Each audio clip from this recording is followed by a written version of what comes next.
مما يدل على خطورة الحكم على الناس وإغلاق باب التوبة في وجوههم والتعالي والتكبر والاستهزاء واللمز والغمز وتشويه سمعة الناس. ما يدل على ذلك قصة العابد. هذا عابد من العباد. فاش كنقول عابد بمعنى واحد الإنسان يعني يشتغل أكثر يومه وليله بالعبادات، هو العابد، يعني غارق في العبادات. وكان عنده واحد الصديق ديالو عاصي مكثر مسرف في المعاصي والذنوب،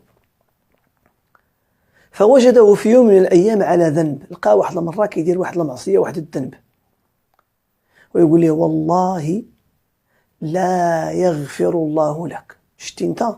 والله ما يغفر لك الله، والله ما تعد بالجنة، انت غادي لجهنم.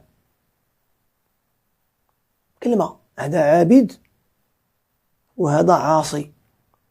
هذا العابد حلف بالله ألا يغفر الله لصديقه، فقبض الله أرواحهما. فقال للعابد، ذاك العابد، واش كنت انت عالم بأعلى القدرة ديالي؟ شكون اللي قال لك بأنني ما غاديش نغفر لفلان؟ ما الذي جعلك تتدخل في قدرتي ورحمتي ومغفرتي؟ فقال للملائكة اذهبوا به إلى النار.